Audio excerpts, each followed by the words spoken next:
brought up the international side of it. And I love that because even though I focus mostly on the US, I do have a section on studies around the globe. And you have a global audience. So, so I have 3 studies that I cite. One of them was by an anthropologist who just went to Colombia. So it's a smaller study, but so she starts out as a Marxist. She expects to find that evangelicals are patriarchal and controlling. And she found the exact opposite.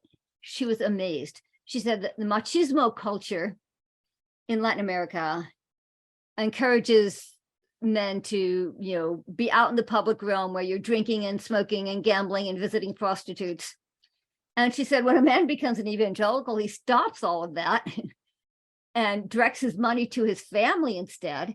His family experiences a higher standard of living, and they all do better. She says evangelicalism is the best women's movement in terms of the impact it has in the third world, in the developing world. And then there was a much larger study done by a sociologist at the University of London. So she went to Africa and Asia, included that as well. And she found the same thing. She calls it the evangelical gender paradox, because it's exactly the opposite of what critics expect. And she said, the church helps men put the needs of the household above their own pleasure. And she concludes that Christianity has done more to improve the lives of poor women around the globe than Western aid societies have, and that Western feminism has. And she too says, it's fascinating. She uses a similar language saying, this is the best women's movement in the developing countries. It's just, and then she puts it this way, she says, you know, it's this unsophisticated, backward form of Christianity that's actually helping women the best. And then the third person I quote, you may have seen this because it's a best-selling book. It's called Half the Sky. It's by a New York Times columnist, Nicholas Kristof.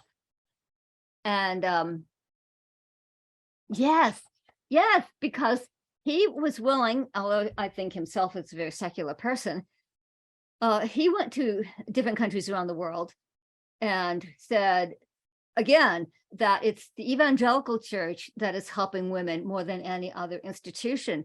He says the church, the evangelical church, applies community pressure to bring wayward husbands back into line.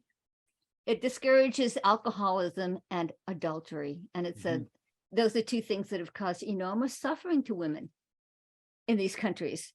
And so it's fascinating that, as far as I know, none of these anthropologists or writers were Christian.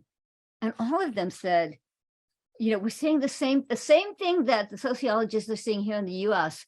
They're seeing the same impact of evangelicalism around the world, that it does reconnect men to their family and make them responsible in ways that they, you know, that the surrounding culture doesn't necessarily expect them to be.